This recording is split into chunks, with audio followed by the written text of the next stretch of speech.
In this video, we've been asked to find the equation of a tangent line at a specific x value. So to get the equation of a line, there's two things I need. I'm going to need a point on that line, and I'm going to need the slope of that line. And those two things I can get from the information I've been given. The first thing is to get the point on this tangent line, or the actual tangent point. So we've been told x is -3, and so what will our y coordinate be? Well, I'm just going to plug -3 into that equation for y. So in the numerator, I'm going to have -6 plus 1, and in the denominator, I'm going to have -3 plus 2, and that's going to give me +5. So I have a point. It's going to be -3, 5. And in my point slope form of the line,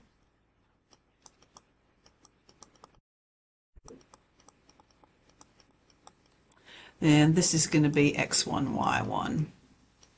Okay, so that's the first piece of information that I need. Now the next thing I need is the slope. That's where we're going to have to do a little bit more work. I'm going to need to get the derivative of that. Now that's a quotient, so the derivative of a quotient is, in the numerator, I'm going to have the denominator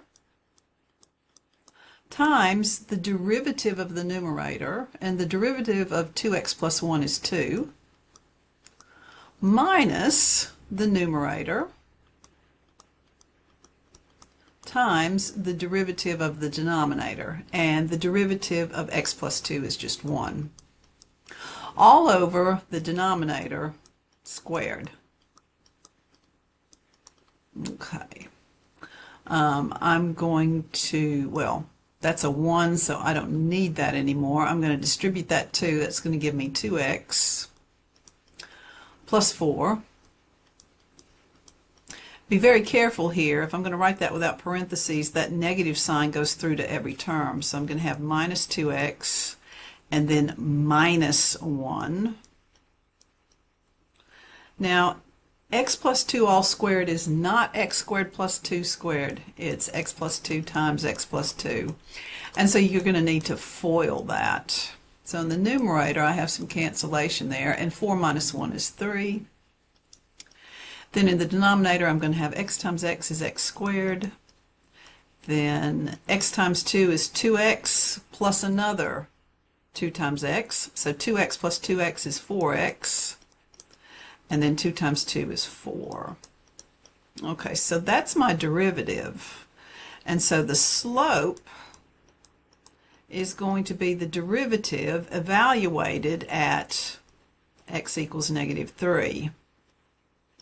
So everywhere there's an x in there, I'm going to replace it with -3.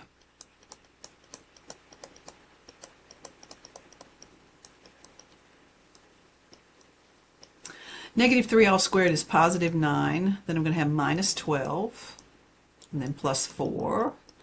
9 minus 12 is -3, and -3 plus 4 is going to give me +1. So I'll get 3 over 1, which is 3. So that's my m. Okay, so now I'm ready to put those 3 boxes together. So let me write this out here. So I'm going to have y minus y1, which is 5, is equal to the slope, which is 3, times x minus x1. Okay. And so inside this parentheses, that's going to be x plus 3.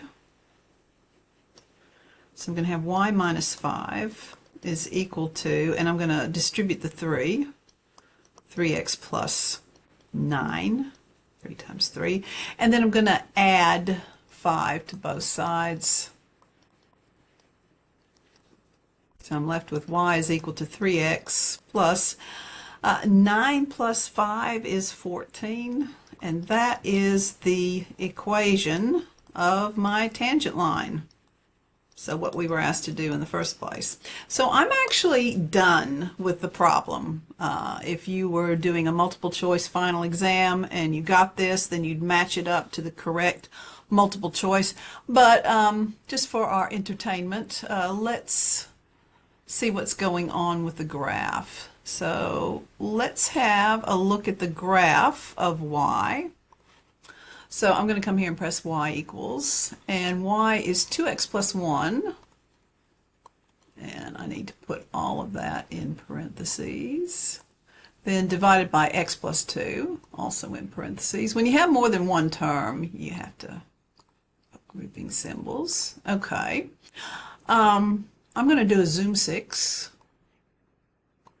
All right, that's what it looks like. And then we had a point on the graph that we were interested in. The pertinent one for this example is negative 3 comma 5. So negative 3 and 1, 2, 3, 4, 5. It's going to be about, I don't know. I might change my window so I get a better look. I don't need the X max going all the way up to 10. I can probably take it up to 2. And let me just see what that looks like. Okay. And negative 3 comma 5 would be around, yeah, let me,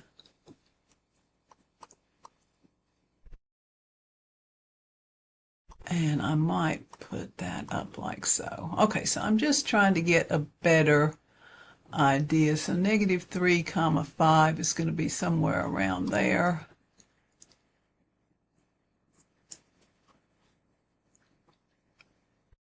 One, 2, 3, 4, 5, somewhere around there. And then let's have a look at the tangent line. Y is equal to 3x plus 14. And so that line, so I'm going to press graph, should be going through negative 3 comma 5, which is about there. And that does all seem to fit together. Okay, so I just included the graph just so you're sure you have a better picture that this is actually correct, but we didn't need to do that. Okay, so I'm going to stop the video there.